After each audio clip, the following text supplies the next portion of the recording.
നമസ്കാരം സുഹൃത്തുക്കളെ. എന്തുകൊണ്ടാണ് ഈ BJP എന്ന് പറയുന്ന പാർട്ടിയിലുള്ള എല്ലാവരും ഇതുപോലെ കോമാളികൾ ആകുന്നത് എന്ന് ഒരു പിടിയും കിട്ടുന്നില്ല. അത് എത്ര വലിയ സ്ഥാനത്തിരിക്കുന്നവൻ ആയാലും അവർക്ക് കോമാളിത്വവും വിഡ്ഢിത്തവും കാണിക്കുന്നതിൽ യാതൊരു ഉളുപ്പും തോന്നാറില്ല എന്നുള്ളത് അത്ഭുതപ്പെടുത്തുന്ന കാര്യമാണ്. മുൻ കേന്ദ്രമന്ത്രിയും ഇപ്പോൾ BJPയുടെ സംസ്ഥാന പ്രസിഡന്റുമായ രാജീവ് ചന്ദ്രശേഖർ വിഴിഞ്ഞം പോർട്ട് ഉദ്ഘാടന വേദിയിൽ കാണിച്ച നാണംകെട്ട കോമാളിത്തരം ഒരു രാഷ്ട്രീയ പാർട്ടി എന്നുള്ള നിലയിൽ സംസ്കാരമുള്ളവരുടെ ഇടയിൽ ഇവർക്ക് വലിയ ദോഷം ഉണ്ടാക്കും എന്നുള്ളതിൽ തർക്കമില്ല. ഈ രാജീവ് ചന്ദ്രശേഖർ നിസ്സാരക്കാരനല്ല. അത് വ്യക്തമാക്കിക്കൊണ്ട് അയാൾ തന്നെ ഇവിടെ പറയുന്നത് കേട്ടുകൊള്ളൂ. അപ്പൊ എനിക്ക് മുണ്ട് കൊടുക്കാനും പറയും, വേണമെങ്കിൽ മുണ്ട് കുത്തി വെക്കാനും പറയും. മലയാളം സംസാരിക്കാനും പറയും, മലയാളത്തിൽ തെറി പറയാനും അറിയാം. മുണ്ട് കുത്താൻ മാത്രമല്ല മുണ്ടൽ കുത്തിവയ്ക്കാനും അറിയാം. എന്താണ് ഈ മുണ്ടൽ കുത്തിവയ്ക്കുന്നത് എന്ന് ഒരു പിടിയും കിട്ടുന്നില്ല. മുണ്ടൽ ഇഞ്ചക്ഷൻ എടുക്കുന്ന കാര്യം ആയിരിക്കും ഒരുപക്ഷെ പുള്ളി പറയുന്നത്. മലയാളം സമസ് പിന്നെ മലയാളം സംസാരിക്കാനും അറിയാം. അത് മാത്രമല്ല മലയാളത്തിൽ തെറി പറയുന്ന കാര്യത്തിൽ വളരെ വലിയ എക്സ്പേർട്ട് ആണെന്ന് എത്ര അഭിമാനത്തോടെയാണ് വേദിയിൽ തുറന്ന് പ്രഖ്യാപിക്കുന്നത്. ഏതായാലും കേരളത്തിലെ BJPക്കാർക്ക് അവരുടെ സംസ്കാരത്തിന് വളരെ ചേർന്ന പ്രസിഡന്റിനെ തന്നെയാണ് കിട്ടിയിരിക്കുന്നത്. പരിപാടി തുടങ്ങുന്നതിന് വളരെ നേരത്തെ, ഒരുപക്ഷെ 1 മണിക്കൂറിൽ അധികം മുൻപേ തന്നെ അദ്ദേഹം ഇവിടെ എത്തിയെന്ന് മാത്രമല്ല ഒറ്റയ്ക്ക് വേദിയിൽ കയറി ഒരു സീറ്റിൽ ഇരിപ്പുറപ്പിച്ചു. അത് തന്നെ എത്ര വിരോധാഭാസമാണ്, വിയേഡാണ് എന്ന് കണ്ടല്ലോ. ആരും വേദിയിൽ ഇരിക്കാത്തപ്പോൾ, ആൾക്കാരെല്ലാം കണ്ടുകൊണ്ടിരിക്കുമ്പോൾ ഒറ്റയ്ക്ക് വേദിയിൽ കയറി വിഡ്ഢികളെ പോലെ അവിടെ ഇരിക്കുക. ഇത്രയും നേരത്തെ ഇവിടെ എത്തിച്ചേരണമെങ്കിൽ ഇദ്ദേഹത്തിന് വേറെ യാതൊരു പരിപാടിയുമില്ല എന്ന് മനസ്സിലാക്കേണ്ടി വരും. എന്നാൽ വെറുതെ അവിടെ ഇരുന്നതേ ഉള്ളൂ എങ്കിൽ ഓർക്കാമായിരുന്നു. അവിടെ ഒറ്റയ്ക്കിരുന്ന് മുദ്രാവാക്യം വിളിക്കുക കൂടി ചെയ്തു എന്ന് പറഞ്ഞാൽ എന്താ അല്ലേ? സോഷ്യൽ മീഡിയയിൽ 2 രൂപയ്ക്ക് കൂലിയെഴുത്ത് നടത്തുന്ന മന്ദഭക്തരിൽ നിന്നും ഇയാൾക്ക് എന്ത് വ്യത്യാസമാണ് ഇയാൾ ഈ കാണിക്കുന്ന കോമാളിത്തരത്തിനുള്ളത്? പാർട്ടിയുടെ സംസ്ഥാന പ്രസിഡന്റാണ്. അത് മാത്രവുമല്ല മുൻ കേന്ദ്രമന്ത്രിയാണ്. ഇതാണ് പറയുന്നത് എത്ര പണമുണ്ടെങ്കിലും എത്ര വിദ്യാഭ്യാസമുണ്ടെങ്കിലും വിവേകമില്ലെങ്കിൽ ഒരു ഗുണവുമില്ല എന്നുള്ളത്. വിദ്യാഭ്യാസം ഉള്ളത് കൊണ്ട് മാത്രം വിവേകവും വകതിരിവും ഉണ്ടാവില്ല എന്നുള്ളതിന്റെ വ്യക്തമായ തെളിവ്. ഇത് ആരും ശ്രദ്ധിച്ചില്ലെങ്കിൽ ലോകം മുഴുവനുള്ളവർക്ക് കാണുന്നതിന് വേണ്ടി PWD മന്ത്രി മുഹമ്മദ് റിയാസ് മാധ്യമങ്ങളോട് പറഞ്ഞ് കാണിച്ചു കൊടുക്കുകയാണ്. ക്യാമറ ഒന്ന് സ്റ്റേജിലേക്ക് തിരിച്ചു നോക്കൂ. അവിടെ ഒരു വ്യക്തി ഇരിക്കുന്നത് കാണാം, കണ്ടില്ലേ? അദ്ദേഹം മുദ്രാവാക്യം വിളിക്കവിടെ, നോക്ക്, കണ്ടില്ലേ? മന്ത്രിമാരിൽ പലരും ഇവിടെ ഇരിക്കുക. എന്നാൽ ഒരു രാഷ്ട്രീയ പാർട്ടിയുടെ സംസ്ഥാന അധ്യക്ഷൻ, അതും എത്രയോ നേരത്തെ വന്ന് ഒരു സർക്കാർ പരിപാടിക്ക് ഇരിക്കുകയാണ്. ഇയാൾ കാണിക്കുന്നത് കണ്ട് ശരിക്കും ചിരിയും കരച്ചിലും ഒരുമിച്ച് വരുന്നുണ്ട് എന്ന് പറയുന്നതായിരിക്കും കൂടുതൽ ശരി. ഈ വകതിരിവില്ലായ്മ കാണുമ്പോൾ ചിരിയും, എന്നാൽ മുൻ കേന്ദ്രമന്ത്രിയും രാജ്യം ഭരിക്കുന്ന പാർട്ടിയുടെ സംസ്ഥാന പ്രസിഡന്റും ആണല്ലോ ഇത്ര വലിയ ഫോഷ്ക്ക് കാണിക്കുന്നത് എന്ന് ഓർക്കുമ്പോൾ, നമ്മുടെ രാജ്യത്തിന് ഉണ്ടാകുന്ന മാനക്കേട് ഓർക്കുമ്പോൾ കരച്ചിലുമാണ് വരുന്നത്. അപ്രതീക്ഷിതമായി കിട്ടിയ ഈ അവസരം വെടക്കാക്കി തനിക്കാക്കുന്നതിന് വേണ്ടിയാവും ഇങ്ങനെയൊക്കെ കാണിക്കുന്നത്. ഇയാൾക്ക് ഈ ഉദ്ഘാടന വേദിയിൽ യാതൊരു പ്രസക്തിയുമില്ല എന്നുള്ളതാണ് വാസ്തവം.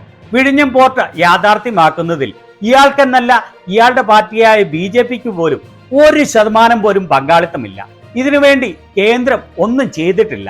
എന്നാൽ കേരളത്തിന്റെ മുഖ്യമന്ത്രി പിണറായി വിജയൻ എന്ത് കാരണത്താലാണ് എന്നറിയില്ല പ്രധാനമന്ത്രി നരേന്ദ്രമോദിയെ ഈ ചടങ്ങിലേക്ക് ക്ഷണിച്ചത് എന്ന്. രാജ്യത്തിന്റെ പ്രധാനമന്ത്രിയായ കാരണത്താലല്ല മോദിയെ ക്ഷണിച്ചത് എന്ന് തന്നെയാണ് ഞാൻ ഉറച്ചു വിശ്വസിക്കുന്നത്. മോദിയെ ക്ഷണിച്ചതിന്റെ പേരിലാണ് ഇയാൾക്ക് ഈ വേദിയിൽ കടന്നു വരാനുള്ള അവസരം ഉണ്ടായത്.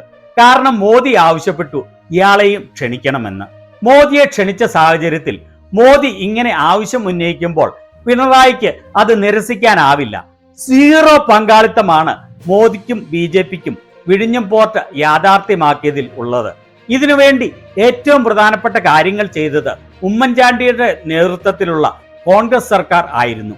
എന്നിട്ട് പ്രതിപക്ഷ നേതാവ് VD സതീശനെ ഇതിലേക്ക് ക്ഷണിക്കാൻ പിണറായി തയ്യാറായില്ല. കേൾക്കുന്ന വിവരമനുസരിച്ച് സതീശനെ ക്ഷണിക്കരുത് എന്ന് മോദിയാണ്, അല്ലെങ്കിൽ കേന്ദ്ര സർക്കാരാണ് ആവശ്യപ്പെട്ടത് എന്നാണ്. മോദി പറഞ്ഞെങ്കിലും ഇതിൽ യാതൊരു പങ്കാളിത്തവുമില്ലാത്ത മോദി പറയുന്ന വാക്കുകൾ അക്ഷരം പടി അനുസരിക്കേണ്ട യാതൊരു ബാധ്യതയും കേരള സർക്കാരിനും പിണറായിക്കും ഇല്ല എന്നുള്ളതാണ് വസ്തുത. പിന്നെ എന്തുകൊണ്ടാണ് മോദി പറഞ്ഞത് അതേപടി അനുസരിക്കാൻ പിണറായി തയ്യാറായത് എന്നുള്ളത് വലിയ ഒരു ചോദ്യമാണ്. മോദി ഇത് ഉദ്ഘാടനം ചെയ്യുന്ന ചിത്രത്തിൽ രാജീവ് ചന്ദ്രശേഖറെ ഉൾപ്പെടുത്താൻ തയ്യാറായിട്ടില്ല.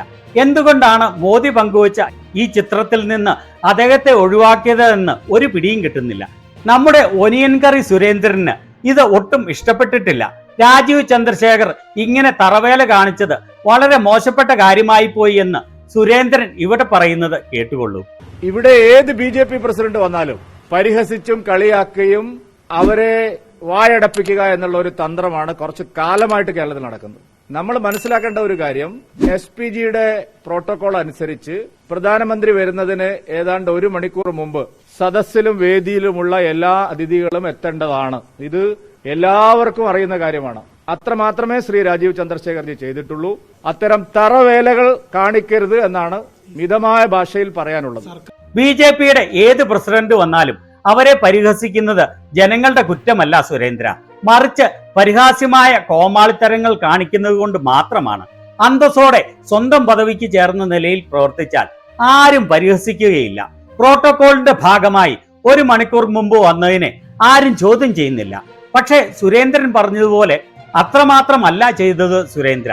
അപഹാസ്യനായി ഒറ്റയ്ക്ക് വേദിയിൽ കയറിയിരുന്ന് വിഡ്ഢിത്തം കാണിക്കുന്നതിനെയാണ് ആളുകൾ പരിഹസിക്കുന്നത്. ശരിക്കും എന്താണ് നടന്നതെന്ന് തിരുവനന്തപുരം MP ശശി തരൂർ പറയുന്നത് കേട്ടുകൊള്ളും. ഞങ്ങൾ എല്ലാവർക്കും ഒരു നോട്ടീസ് കിട്ടിയിട്ടുണ്ടായിരുന്നു സർക്കാരിൽ നിന്ന്, എത്ര മണിക്കാണ് എത്തേണ്ടത്, എന്താ ചെയ്യേണ്ടതെന്നൊക്കെ. അപ്പോൾ ഞങ്ങളെല്ലാവരും, ഞാനൊരു 10 മണിക്കാണ് ഞങ്ങളെ ക്ഷണിച്ചിട്ടുണ്ടായിരുന്നത്. ഞങ്ങളൊരു 9:45, 9:50 എത്തുമ്പോഴേക്കും മറ്റേ 1-2 ആൾക്കാർ എൻ്റെ മുമ്പിൽ എത്തിയിട്ടുണ്ടായിരുന്നു. അവരൊക്കെ നിൽക്കുകയായിരുന്നു വെളിയിൽ. നമ്മളുടെ മിനിസ്റ്റർ GR അനിൽ ഉണ്ടായിരുന്നു, സജി ചെറിയൻ ഉണ്ടായിരുന്നു, 3-4 പേര്. അപ്പോൾ നമ്മളൊക്കെ നിന്ന് സംസാരിക്കുകയായിരുന്നു വെളിയിൽ. ചിലവരകത്ത് ലൗഞ്ചിൽ ചായ കൊടുക്കുന്നുണ്ടായിരുന്നു കേട്ടു. പിന്നെയാണ് ഞാൻ മനസ്സിലാക്കിയിരിക്കുന്നത് BJP അധ്യക്ഷൻ അവിടെ വേദിയിൽ തന്നെ ഇരിക്കുന്നുണ്ടായിരുന്നു. അപ്പം ഞങ്ങൾ അതിൻ്റെ ആവശ്യം തോന്നിയില്ല. പക്ഷേ പിന്നെ അത് കഴിഞ്ഞിട്ട് കുറച്ച് കഴിഞ്ഞിട്ട് ഞാൻ ഹോളിൽ ഇല്ലാത്ത കാരണം ഞാൻ ഈ മുദ്രാവാക്യം വിളിക്കുന്നതൊന്നും ആ സമയത്ത് കണ്ടില്ല. അതായത് 10 മണിക്കാണ് അവിടെ എത്താൻ പറഞ്ഞത്.